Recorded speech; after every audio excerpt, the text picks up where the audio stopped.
So, Yeah. because Belly Up has got 20,000 views on Autumn's channel, we made a deal that was it 10,000? I would do a guitar playthrough, Yeah. 20,000 I would do a lyric explanation, and 100,000 we would make like a legit Belly Up full produced like Yeah. Yeah, that going is not hard kind of happening. video. Don't worry. No worries. Dude, just trucking One along. day. One day. If it continues to grow the way that it's been, in 5 years, we'll get a belly up video. The Yes. song will be 10 years old at that point. Okay, so the concept is usually like where I start writing lyrics. I guess I should kind of say like how the song was written in the first place. Was we kind of I think this was 2020 or 2021. Basically, Concrete Castles had already signed their record deal, had already started, if not completely recorded their first album, and then COVID happened. So we weren't really sure like how long that was going to last, how long, were we not going to be touring, how long, was this album just going to sit on the shelf like we didn't have any clue like what was going to happen with like the music industry. So to kind of just keep them in the spirit of like writing, we just booked some time with Nick, and I kind of just wanted to see what it would be like to write with Nick, anyways. And it had been years since we wrote any sort of like First to 11 original songs, and we never wrote any First to 11 original songs with Sam in the band. So all of the Out of Time EP and the Dead to Me EP were written without Sam in the band. Charlie, Chad, and Bo were still like a part of it. And then I think Thrill was not written with any of us. Audra just went out to LA and wrote Thrill with the Gomez brothers. So it had been like a while since we had written anything. So we did, we booked this time with Nick, and we were just like, let's just go in and write two songs like on the spot. Let's just sit down and like get in a room and talk about what we like, what we don't like, and just kind of hash it out. So we, at the time, were listening to a lot of Bring Me the Horizon, Architects, like kind of modern heavy bands. People call them like octane rock bands right now. But we were listening to a lot of stuff like that, like single note riffs, big heavy choruses, like I forget what it's called, but like industrial kind of like pipe sounds, like to enhance the drums and things like that. So that was kind of the direction going into the song. And Nick, Matt, and I kind of just were all noodling around, like I don't remember what tuning we were in, if we were half step down or something, but like we were just messing around, like writing riffs. And I remember the beginning part, the dun-dun-dun, dun-dun-dun-dun-dun, like that was me. And then like Matt jumped in and wrote like the next couple notes, and then Nick jumped in and wrote like the next couple notes. So we were kind of all three writing guitar parts until it ended up the way that it ended up.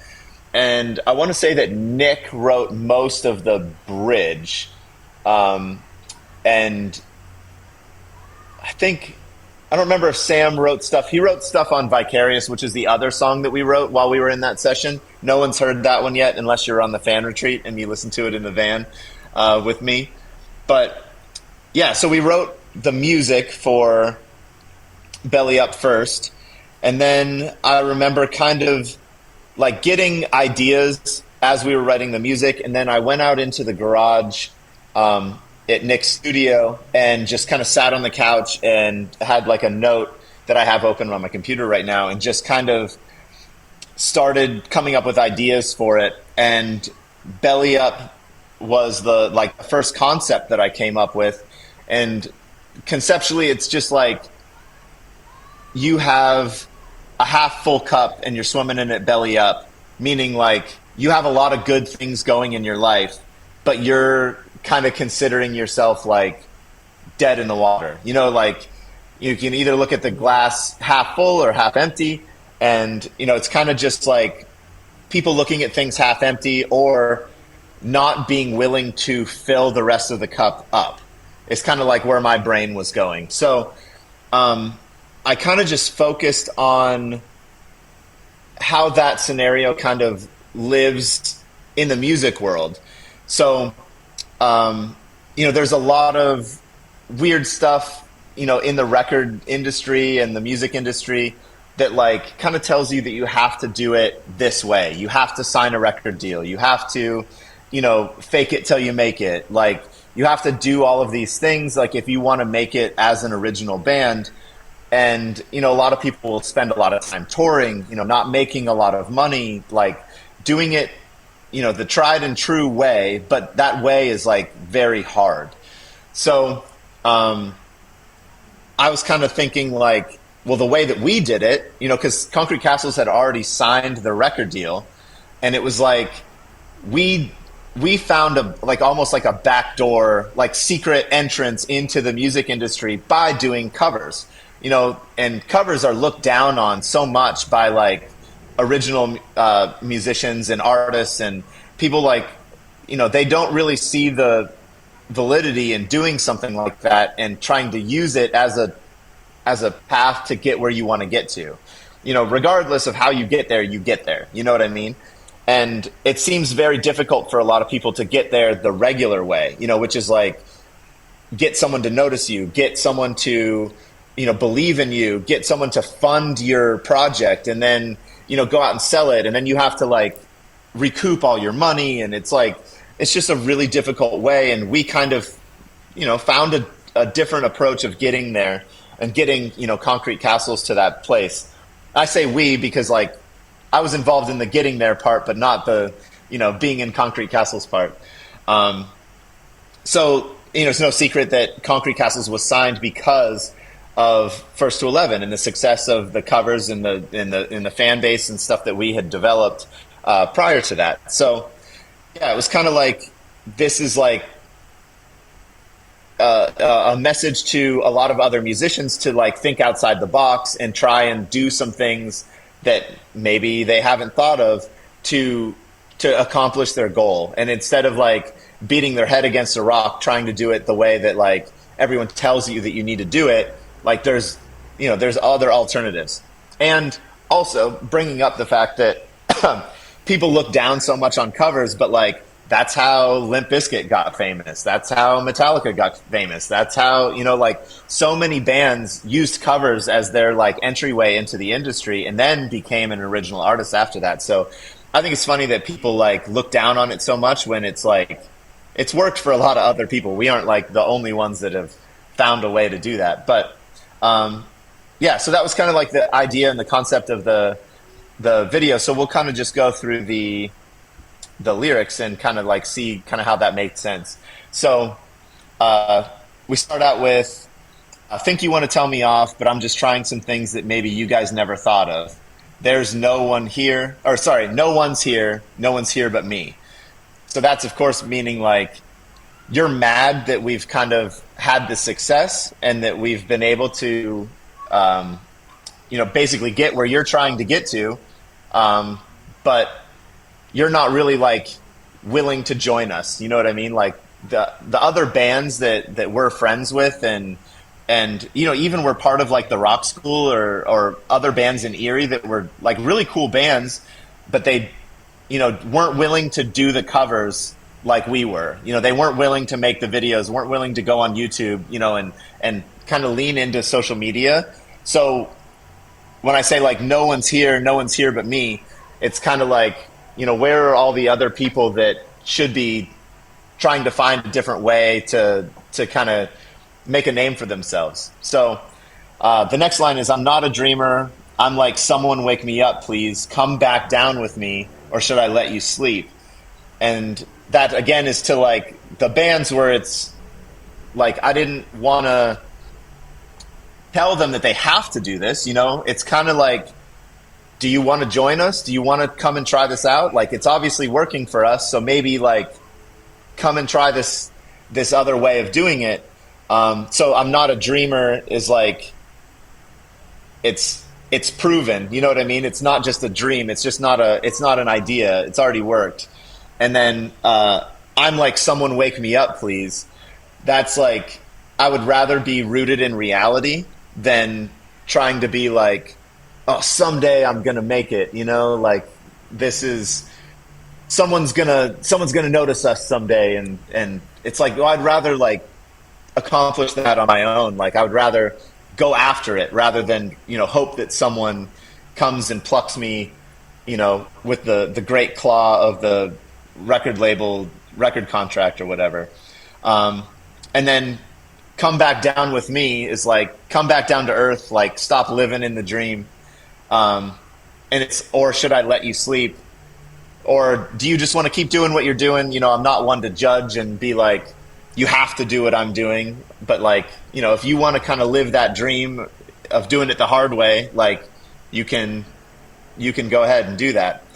So that's what that line means. So that's the whole first verse.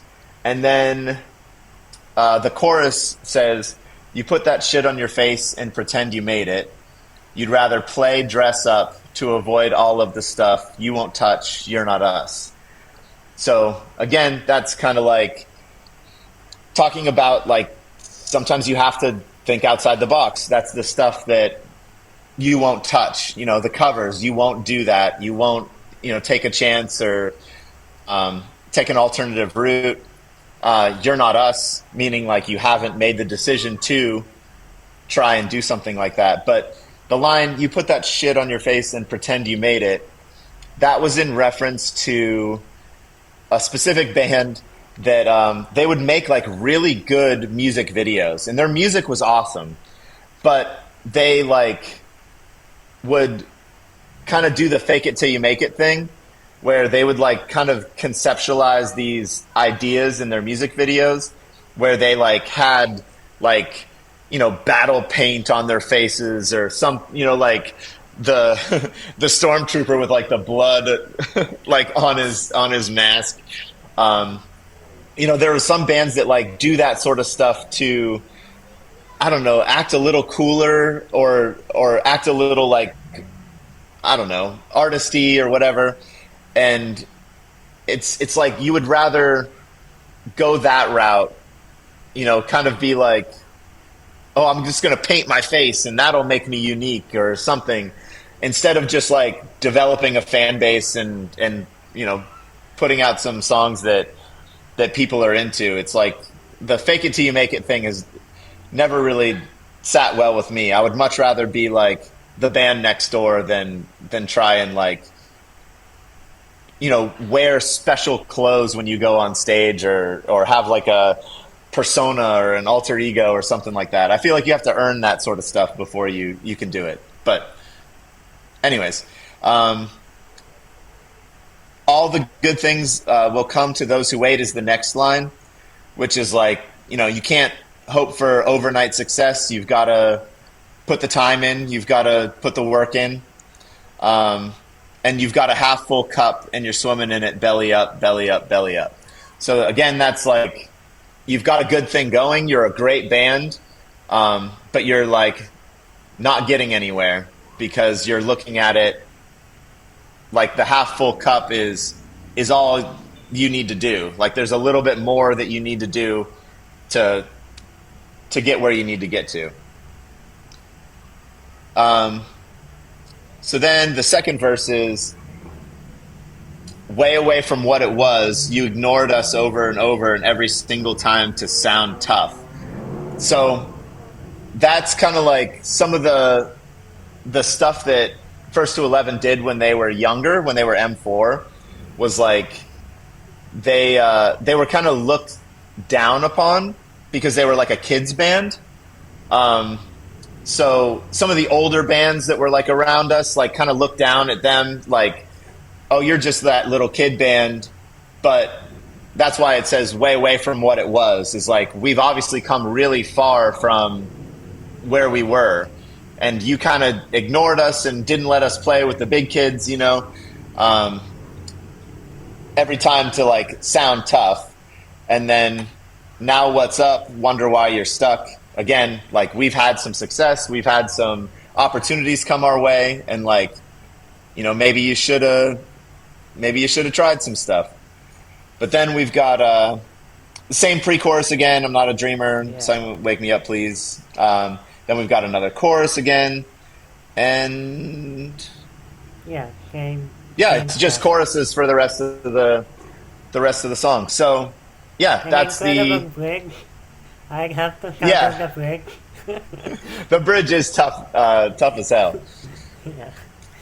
It was so hard to like learn that when we played it on tour, though, just to get like all those little quirky scrapes Yeah. and stuff right. Nick's awesome like that. He also wrote the bridge from Out of Time, that kind of same way, Yeah. where we just like sat behind him at his computer and he was just like feverishly working, and then he would just spin around and like hit play, and it was just awesome. Yeah.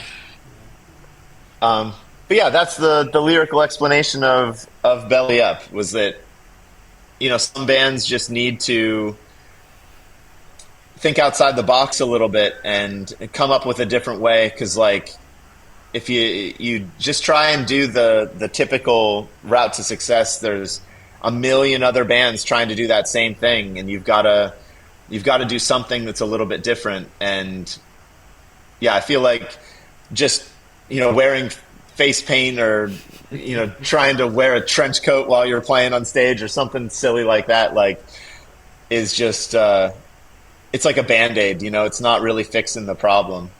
But the bands, I'm not going to say like who it was. I'm still very cool with the people in the band, and still like support them in their different projects that they're doing.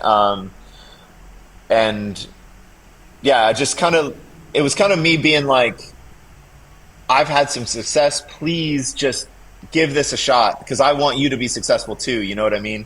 And when they were kind of like, yeah, no, we're going to do it our own way, it was kind of like, all right, well, good luck to you guys.